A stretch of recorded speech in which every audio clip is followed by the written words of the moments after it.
नमस्कार भैया सभी को। फिर से भैया आपके प्यार के लिए बहुत बहुत धन्यवाद। लेकिन फिर भी कमेंट्स और लाइक्स थोड़े से कम आ रहे हैं, थोड़ा उस पर ध्यान दें ताकि हम ज़्यादा बातचीत कर सकें। पिछले कुछ क्लासेस में इनफैक्ट पिछली क्लास में कुछ लोगों ने जो कमेंट्स लिखे हैं उनमें से मैं कुछ का जवाब देने की कोशिश कर रहा हूँ। जैसे कि मैंने हमेशा बोला है भैया, पढ़ता मैं लगभग सारे कमेंट्स हूँ। हाँ, समय की कमी के कारण अभी बीच में लाइव नहीं आ पाया और शायद बार-बार इसीलिए आपका जवाब नहीं दे पाता। फिर भी कुछ कमेंट्स मैं रैंडमली उठाता रहता हूँ। मनीष कुमार जी ने कहा था कि सर कॉन्स्टिट्यूशन के बाद ज्योग्राफी को स्टार्ट कर दीजिए। हाँ, मनीष जी, मैंने आपका कमेंट भी देख लिया और मैं इस पर काम कर रहा हूँ। कॉन्स्टिट्यूशन के साथ-साथ ही इनफैक्ट बाद में नहीं, क्योंकि कॉन्स्टिट्यूशन की क्लास भी खत्म होने में अभी कुछ वक़्त ले लेगी। साथ-साथ ही मैंने सोचा है कि हिस्ट्री और ज्योग्राफी की क्लासेस भी हम साइमल्टेनियसली डालना शुरू कर देंगे। अभी आने वाले कुछ दिनों में आप पाएँगे कि मैं उनके क्लासेस भी साथ-साथ चलते रहेंगे। कॉन्स्टिट्यूशन की क्लास आती रहेगी, फिर हिस्ट्री की आती रहेगी, ज्योग्राफी की आती रहेगी। इस तरह से मैं मल्टीपल क्लासेस डालता रहूँगा। Thank you for your comment. इसके अलावा प्रकाश जी ने कहा जी पीडीएफ कहाँ से ले सकता हूँ। हाँ, इस पर हम काम कर रहे हैं प्रकाश जी। मैंने बोल दिया है अपनी टीम को कि जल्दी से मेरी लेक्चर्स की पीडीएफ भी ऐड कर दिए जाएं, चाहे वो डिस्क्रिप्शन में या कहीं और। तो आने वाले वीडियोस में ही, होपफुली नेक्स्ट वीडियो में मैं आपको जवाब दे पाऊँ कि पीडीएफ ऐड हो गई हैं या फिर आप कहाँ से उसे ले सकते हैं।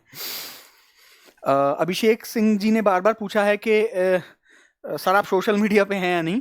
हाँ, वैसे मैं सोशल मीडिया पे हूँ, फेसबुक वगैरह पे मैं आपको मिल जाऊँगा, बट बहुत ज़्यादा दूसरे मीडिया को अभी मैं नहीं चला पाता हूँ। एक्चुअली बहुत सारे कामों की वजह से, मैं व्यस्त ज़्यादा होने की वजह से, और फेसबुक अकाउंट भी बहुत फ्रीक्वेंट हैंडल नहीं करता हूँ। लेकिन हाँ, ऑब्वियसली गाहे बगाहे कहते हैं, कभी कभी उसे देखता रहता हूँ। तो आप मुझे सर्च भी करेंगे अखिल राव के नाम से, तो मैं आपको फेसबुक पे भी मिल जाऊँगा। इनफैक्ट अभिषेक जी ने ये 2-3 बार पूछ लिया था, मैंने कमेंट्स देख लिया था, पर मैं दूसरे कामों में व्यस्त होने की वजह से जवाब नहीं दे पाया था। सो अभिषेक जी आपके लिए ये जवाब। नेक्स्ट सूर्यकांत जी पूछ रहे हैं बुक फॉर हिस्ट्री, हिस्ट्री के लिए कोई अच्छी किताब बता दीजिए।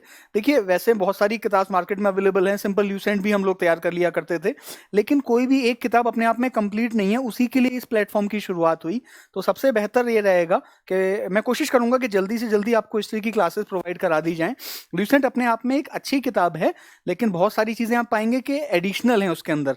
मतलब जितनी चीज़ें होनी चाहिए उससे भी कुछ एक्स्ट्रा चीज़ें भी दी हुई हैं। तो कई बार कुछ चीज़ें ऐसा लगेगा कि कंप्लीट नहीं हो रही हैं एज पर एग्जाम के हिसाब से।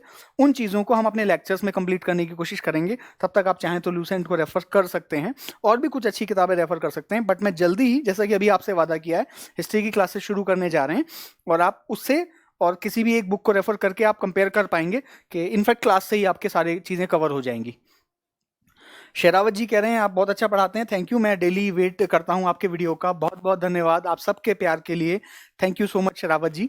आप सबके प्यार की वजह से ही मैं इतना मोटिवेट हो पाता हूं कि व्यस्त शेड्यूल के बावजूद भी मैं हमेशा कोशिश करता हूं कि मैं थोड़ा वक्त निकाल पाऊं और लेक्चर्स कुछ डाल पाऊं। इसका और कोई मकसद होता ही नहीं।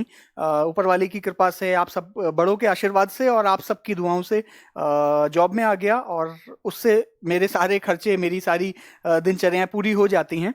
ये मकसद सिर्फ इसीलिए था कि मैंने जो सीखा अपनी तैयारी के दौरान और सिलेक्शन के बाद इतने साल बीच में जब पढ़ाया, उस नॉलेज को बेकार ना जाने दूं, और ऑनलाइन प्लेटफॉर्म ऐसे माध्यम के थ्रू आप सब बच्चों तक मैं पहुंचा सकूं, अपने छोटे भाई बहनों को वो जानकारियां ट्रांसफ़र कर सकूं, ताकि उनसे वो गलतियां ना हो जो शायद हमने अपने समय पर की हों, और जल्दी वो सिलेक्शंस पा सकें, प्रभावी रूप से परफॉर्म कर सकें। चलिए भैया, मैं इंस्पेक्टर अखिल कुमार राव हमेशा की तरह आपके सामने क्लासेस शुरू करने जा रहा हूँ। क्लास शुरू करने से पहले हमेशा की तरह हम कुछ मोटिवेशनल बातें करेंगे, कुछ अच्छी बातें करेंगे। उसका मकसद हमेशा हमेशा की तरह यही होता है, अच्छी बातें हमें इंस्पायर करती हैं, हौसला देती हैं जीवन में कुछ बेहतर करने के लिए। अगर हमें वो पता भी हैं तो भी हमें उन्हें दोहराते रहना चाहिए।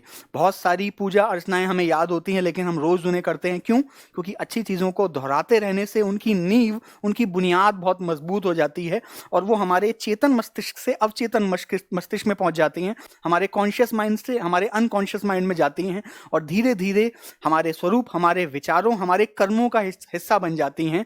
इसीलिए अच्छी थॉट्स को बार बार दोहराते रहना चाहिए, ताकि वो हमारे जीवन यापन में शामिल हो जाएं, और वैसे ही हमारी पर्सनैलिटी उभर कर आती है, हम वैसे ही इंसान बन जाते हैं। अगर मैं पॉजिटिव चीज़ें आपके अंतर्मन में डालूंगा तो आप एक पॉजिटिव इंसान बनकर उभरेंगे। किसी भी मुश्किल परिस्थिति, किसी भी मुश्किल इम्तिहान से जल्दी रिकवरी आप कर पाएंगे, क्योंकि आपकी पॉजिटिविटी आपके अंदर से आती है। चलिए इसी बहाने एक कहानी शेयर करता हूँ समोसे वाले की। सबसे पहली बात मैं हमेशा जोर देता हूँ कि हमारी सोच पॉजिटिव और सही डायरेक्शन में होना ज़रूरी होती है। अगर हमारी सोच गलत डायरेक्शन में जाने लगे तो हमारे कर्म भी उसी हिसाब से प्रभावित होने लगते हैं। इंग्लिश में एक कहावत है, if you think that you can do it or you think that you will not be able to do it, in both the conditions you will be correct। अगर आप सोचते हैं कि आपसे होगा या फिर आप सोचते हैं कि आपसे नहीं हो पाएगा, दोनों ही स्थितियों में आप हमेशा सही होते हैं, क्योंकि जैसा आप सोचते हैं आपके काम उसी हिसाब से प्रभावित होने लगते हैं। इन समोसे वाले भैया की भी ऐसी ही कहानी है। एक समोसे वाले थे, बहुत ज़्यादा पढ़े लिखे नहीं थे, अच्छी दुकान चला करती थी, खूब कमाई हो रही थी। उन्होंने तय किया ठीक है भैया अपने बच्चे को पढ़ाता हूँ। बच्चा बाहर शहर पढ़ने भी गया। शहर में इकोनॉमिक्स पढ़ने के दौरान अपने कुछ थ्योरम्स के माध्यम से वापस आकर उसने पिताजी को बताया, पिताजी आपको पता है आप इतने सारे समोसे मत बनाइए, मंदी आने वाली है, बाजार में भयंकर मंदी आने वाली है। पिताजी को लगा हो सकता है भाई बच्चा पढ़ लिख के कुछ आया तो ये सही बता रहा होगा।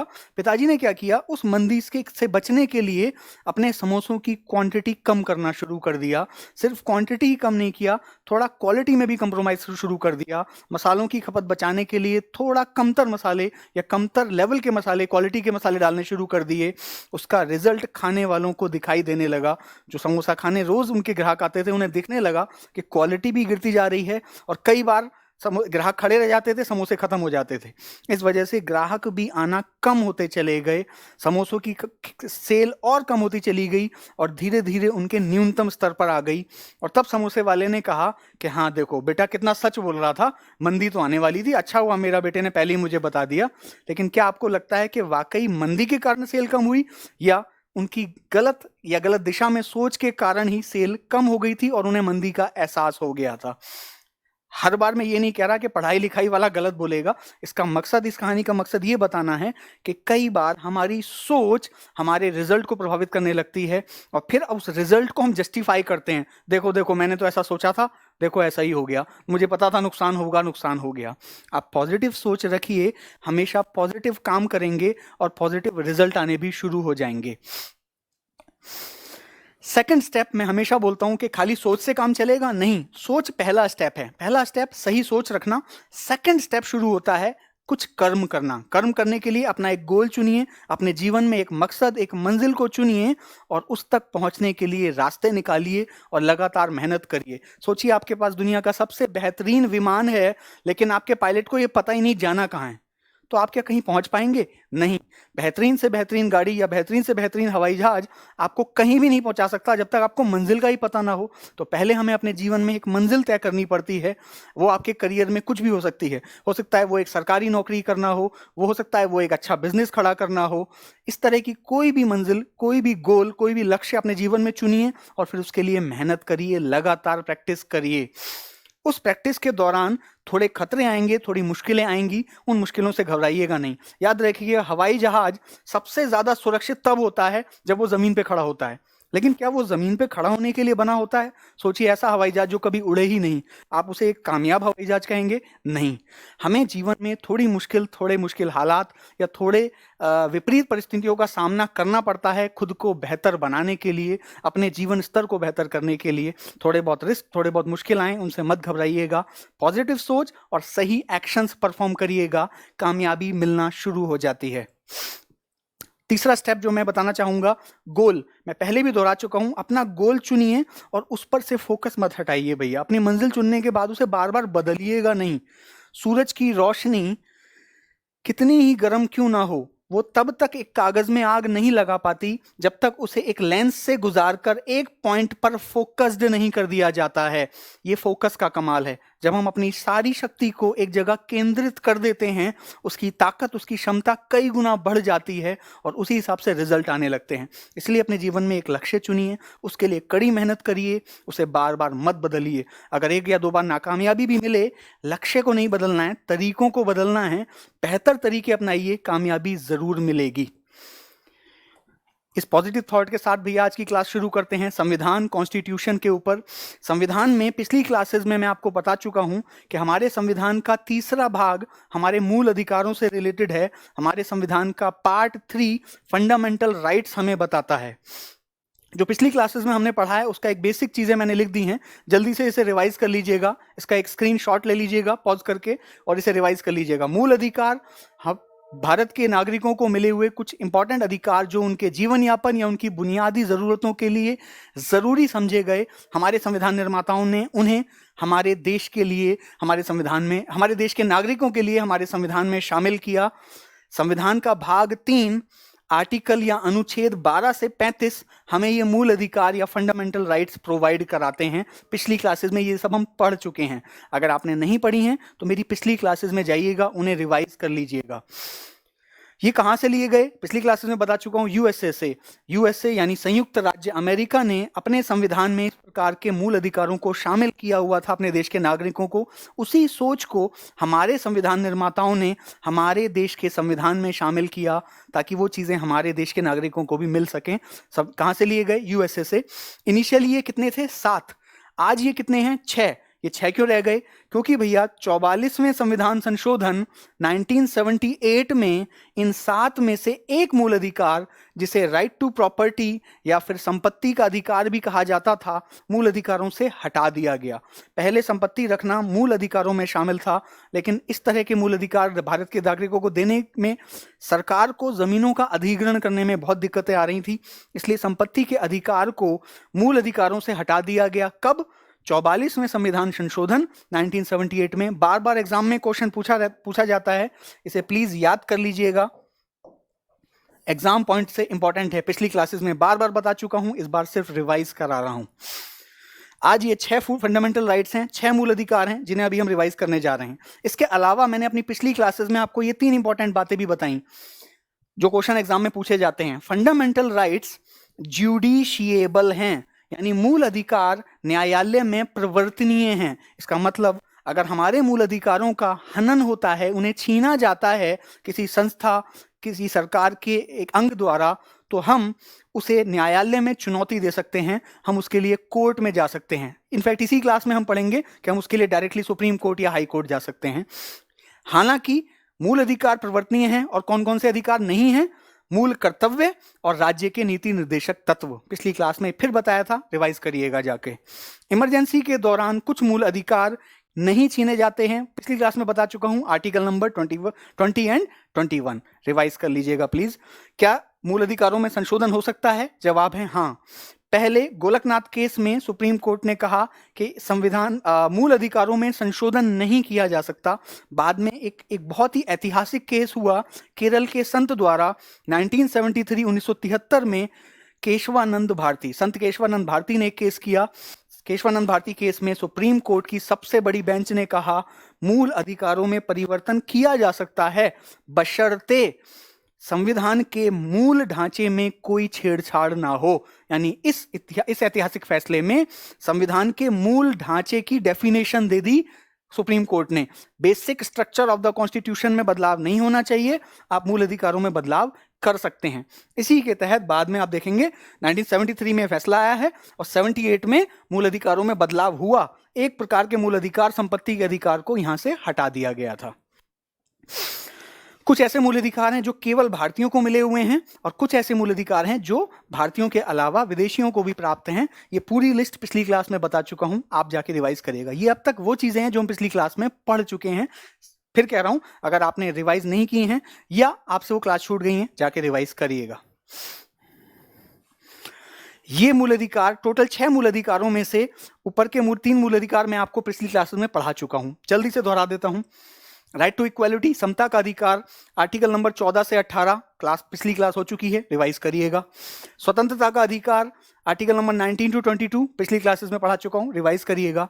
शोषण के विरुद्ध अधिकार, भारतीयों का शोषण ना हो या किसी भी देश के नागरिक का शोषण ना हो, उसके लिए आर्टिकल नंबर 23 और 24 हैं।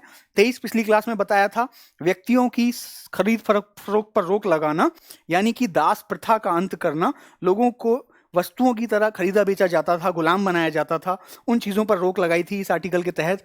और आर्टिकल 24 बाल मजदूरी पर रोक लगाता है। 14 साल से कम उम्र के बच्चे को किसी भी हजार्डस या खतरनाक ऐसी जानलेवा जगहों पर, जहां पर जान का खतरा हो, वहां पर काम करने पर रोक लगाता है। यहां तक हम पिछली क्लास में पढ़ चुके हैं भैया। अब हम यहां से शुरू करते हैं। अगला आर्टिकल, अगले जो मूल अधिकार हैं वो बोलते हैं right to freedom of religion, धार्मिक स्वतंत्रता का अधिकार। हमारे देश के नागरिकों को किसी भी तरह का धर्म अपनाने की आज़ादी ये मूल अधिकार देता है। एग्जाम पॉइंट ऑफ व्यू से बहुत डिटेल में इस पर क्वेश्चंस नहीं आए हैं, इसलिए मैं बहुत डिटेल में इन्हें पढ़ा भी नहीं रहा हूँ। फिर दोहरा रहा हूँ, हमेशा as per exam syllabus, strictly as per exam syllabus हम पढ़ेंगे। एग्जाम में जितना पूछा जाता है उतना कवर करेंगे, वरना पढ़ने को बहुत अथाह है। आर्टिकल नंबर 25 से 28, इस पॉइंट को आपको सिर्फ नाम, हेडिंग और आर्टिकल याद करना है। आर्टिकल नंबर 25 से 28 हमें बताते हैं धार्मिक स्वतंत्रता का अधिकार, जो हमें किसी भी धर्म को अपनाने की आजादी देते हैं। Next is cultural and educational rights, संस्कृति व शिक्षा संबंधी अधिकार। आर्टिकल नंबर 29 व 30, ये वो अधिकार हैं जो माइनॉरिटीज यानी अल्पसंख्यकों को दिए गए हैं। हमारे देश में हिंदू बहुसंख्यक में आते हैं, ऐसी बहुत सी दूसरे धर्म के लोग हैं, जैसे कि मुस्लिमों को अल्पसंख्यक में माना गया, पारसीज या जैन बुद्ध, ऐसे धर्मों के लोगों को अल्पसंख्यक कहा गया और उन्हें अपनी संस्कृति व शिक्षा के विस्तार करने के लिए कुछ विशेष अधिकार, कुछ मूल अधिकार दिए गए, जो आर्टिकल नंबर 29 और 30 में कवर होते हैं। डिटेल में क्वेश्चन नहीं आया है, उसे डिटेल में नहीं पढ़ना है। अगला टॉपिक ज्यादा इंपॉर्टेंट है, इसलिए डिटेल में पढ़ना है। लास्ट मूल अधिकार है राइट टू कॉन्स्टिट्यूशनल रेमेडीज, संवैधानिक उपचारों का अधिकार। एग्जाम पॉइंट ऑफ व्यू से इंपॉर्टेंट है, बार बार क्वेश्चन आता है, इसलिए थोड़ा डिटेल में समझेंगे। कौन कौन से आर्टिकल तक है ये? आर्टिकल नंबर 32 से लेकर 35 तक, आर्टिकल नंबर 32 से लेकर 35 तक संवैधानिक उपचारों का अधिकार है। एग्जाम में अगर पूछा जाएगा, पूरा नाम डिटेल में नहीं पूछा जाएगा, केवल एक ऑप्शन मिलेगा ये। आर्टिकल नंबर 32 ही वो बेस आर्टिकल है जिसमें इसके बारे में पूरी जानकारी दी गई है, इसलिए हमेशा एग्जाम में आपको ऑप्शन में आर्टिकल नंबर 32 मिलेगा। संवैधानिक उपचारों का अधिकार निम्न में से किस आर्टिकल में वर्णित है? 4 ऑप्शन दे देंगे, उनमें से एक सही ऑप्शन दिया होगा आर्टिकल नंबर 32। रट लीजिएगा, याद कर लीजिएगा। ये क्या कहता है? जैसे कि नाम से पता चल रहा है, संविधान के उपचारों का अधिकार। अगर हमारे संविधान में कोई त्रुटि आ गई है, यानी कि हमारे मूल अधिकारों का हनन हो रहा है, कोई हमसे हमारा मूल अधिकार छीन रहा है, कौन? कोई प्राइवेट संस्था भी हो सकती है, स्पेशली जो स्टेट में कवर हो रही है, या स्टेट हो सकता है, स्टेट मतलब सादी भाषा में बताऊं तो सरकार या कोई भी सरकारी अंग, जिसके अंदर केंद्र सरकार और उसके सारे नुमाइंदे, राज्य सरकार और उसके सारे नुमाइंदे आते हैं। अगर ऐसा कोई भी व्यक्ति आपसे आपके मूल अधिकारों को छीनता है, तो आर्टिकल 32 आपको ये शक्ति देता है कि आप डायरेक्टली सुप्रीम कोर्ट में जाकर उसे चुनौती दे सकते हैं, और ऐसे केस में सुप्रीम कोर्ट आपकी मदद के लिए कुछ आदेश जारी करता है, जिन्हें रिट या हिंदी में सम आदेश बोला गया। आज हम इसी डिटेल में समझने जा रहे हैं।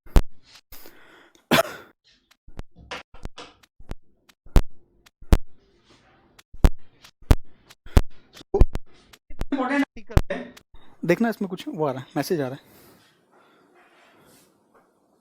ठीक हो गया कुछ? ठीक।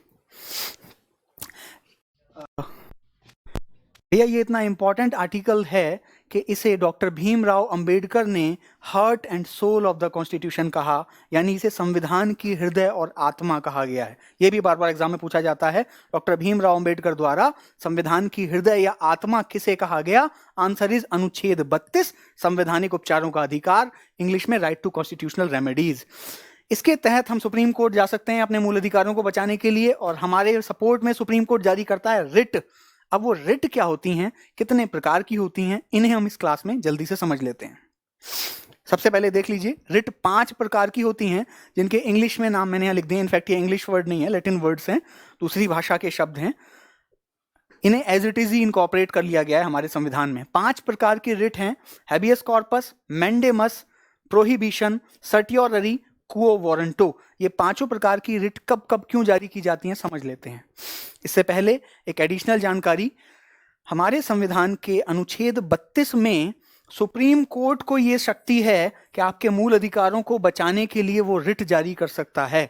ऐसी ही सेम शक्ति हाई कोर्ट को भी मिली हुई है अनुच्छेद 226 के तहत। एग्जाम के लिए जरूरी है, रट लीजिएगा।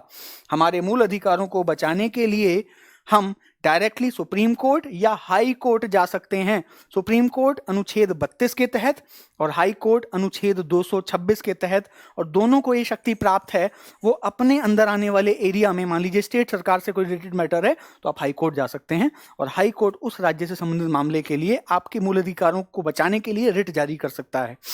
आपको वो सुरक्षित महसूस नहीं होता तो आप डायरेक्टली सुप्रीम कोर्ट जा सकते हैं। हालांकि सुप्रीम कोर्ट में जाके आपको कारण बताना पड़ेगा कि क्यों आप हाई कोर्ट पहले नहीं गए। आप उसका रीजन जो भी आपको लगता हो बता सकते हैं और डायरेक्टली सुप्रीम कोर्ट में जाएंगे। सुप्रीम कोर्ट आपको बचाने के लिए, आपके मूल अधिकारों को बचाने के लिए रिट जारी करता है अनुच्छेद 32 के तहत। एक एक करके सारी रिट समझ लेते हैं। सबसे पहली रिट होती है जो अभी मैंने आपको दिखाई, हैबियस कॉर्पस। हैबियस कॉर्पस को का एग्जैक्ट मतलब होता है टू हैव अ बॉडी।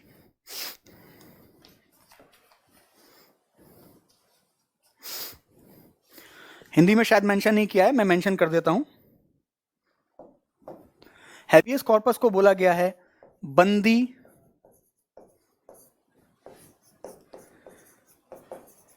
प्रत्यक्षीकरण।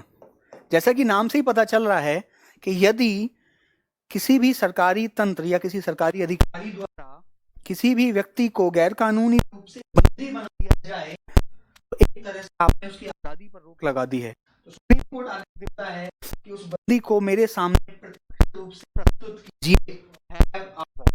किसी एक व्यक्ति को, जिंदा बॉडी को मेरे सामने प्रस्तुत कीजिए। आपने किस आदेश या किस कानून के तहत उसे बंदी बनाया हुआ है, उसे तुरंत हमारे सामने पेश करिए। सेकंड नंबर का रिट बोलता है मैंडेमस। मैंडेमस का एग्जैक्ट मतलब होता है अ कमांड, यानी एक आदेश। हिंदी में इसको बोला गया है परम आदेश।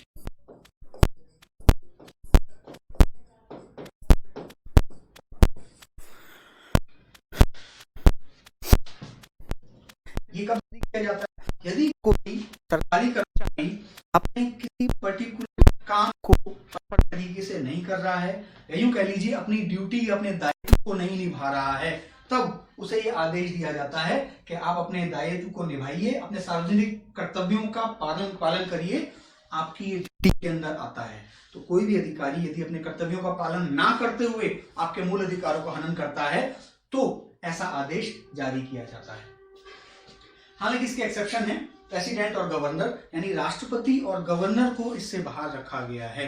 हो सकता है किसी पुलिस वाले की ये ड्यूटी हो कि वो आपको सुरक्षा प्रदान करे, लेकिन वो किसी भी सामाजिक प्रेशर में आकर, हो सकता है किसी भी तरह के सोशल प्रेशर में आकर आपको सुरक्षा तो दे ही नहीं रहा है, उल्टा आपकी सुरक्षा के साथ कंप्रोमाइज कर रहा है।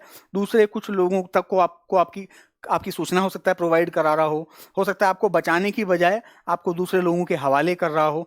ऐसे केस में आपके मूल अधिकारों का हनन हो रहा है, आपका जीने का अधिकार भी छीना जा रहा है। आप डायरेक्टली सुप्रीम कोर्ट जा सकते हैं। अगर आपको इलीगली डिटेन कर लिया गया है, कहीं गिरफ्तार कर लिया गया है, तो पहली रिट जारी करेगा, और अगर वो पुलिस वाला या वो अधिकारी अपनी ड्यूटी फॉलो नहीं कर रहा है तो दूसरी वाली रिट सुप्रीम कोर्ट या हाई कोर्ट जारी कर सकते हैं कि इस व्यक्ति के मूल अधिकारों को सुनिश्चित कराइए, और आप जो कि पुलिस वाले हैं, जो कि आपका बेसिक कर्तव्य है समाज की या आपके नागरिकों की रक्षा करना, वो सुनिश्चित कराइए। तो उसको उसका कर्तव्य बाउंडली फॉलो करने के लिए बाध्य करता है सुप्रीम कोर्ट या हाई कोर्ट। मतलब उसकी मर्जी नहीं है, उसको ये करना ही होगा, ये उसका काम है। तीसरे प्रकार का जो रिट होता है उसे बोलते हैं प्रोहिबिशन। प्रोहिबिशन नाम से पता चल रहा है टू प्रोहिबिट, रोक लगाना। हिंदी में से बोलते हैं प्रतिषेध लेख। ये जारी किया जाता है जनरली अदालतों पर।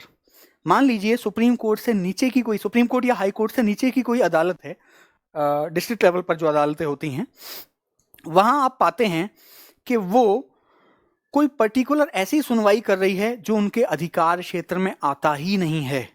ऐसे मामले की सुनवाई वो कर रहे हैं, तो आप डायरेक्टली हाई कोर्ट या सुप्रीम कोर्ट जाएंगे, और तब सुप्रीम कोर्ट या हाई कोर्ट उस निम्न अदालत को, यानी उनसे नीचे की अदालत को, या फिर वो अर्ध न्यायिक न्यायाधिकरण हो सकता है, अभी मैं उसका मतलब समझाऊंगा, इनको ये आदेश दे सकता है कि आप जो काम कर रहे हैं वो आपके अधिकार क्षेत्र में नहीं आता है, आप जो फैसला ले रहे हैं वो गलत नीतियों पर ले रहे हैं, आप इसको ऊपर भेजिए। इंफीरियर कोर्ट हो सकता है क्वासी जुडिशियल। इनका मतलब मैं समझा देता हूं।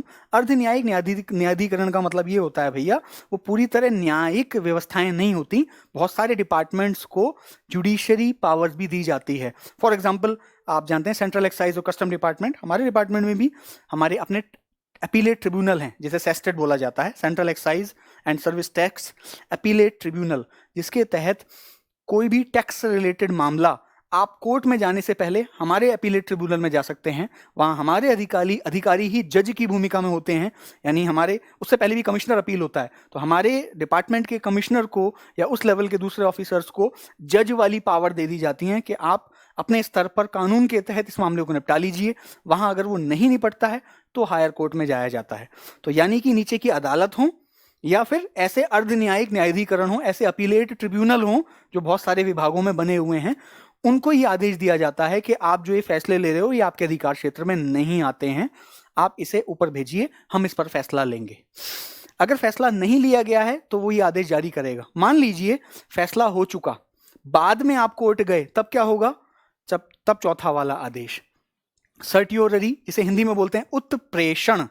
याद करने के लिए ऐसा कर लीजिए कि अब फैसला आ चुका है और हाई कोर्ट और सुप्रीम कोर्ट बहुत गुस्सा कर रहे हैं और कह रहे हैं सर तोड़ दूंगा तेरा, तूने इतना गलत फैसला क्यों लिया। तो सर्टियोररी मतलब सर तोड़ने की बात वो कर रहे हैं, कह रहे हैं तुम्हें पहले ही बताना चाहिए था। ये तब लिया जाता है जब कोई ऑर्डर हो चुका हो। अगर ऑर्डर नहीं आया है तो पहले वाली रिट जारी होगी कि आप ये ऑर्डर नहीं निकाल सकते। अगर ऑर्डर आ गया है तो सुप्रीम कोर्ट और हाई कोर्ट कहेंगे कि इस ऑर्डर को कैंसिल माना जाता है। नीचे की अदालत का आदेश कैंसिल माना जाए क्योंकि ये उनके अधिकार क्षेत्र में नहीं था या ये कानून के स्वरूप नहीं था, कानून के अनुरूप नहीं था, और इसे ऊपर की अदालत में भेजा जाए, हम इस पर फैसला सुनाएंगे। अब इस बात से, पिछली 3 बातों से जल्दी से रिवाइज करा के समझा दूं। एक एग्जाम में क्वेश्चन बनता है जो हमें याद रखना है।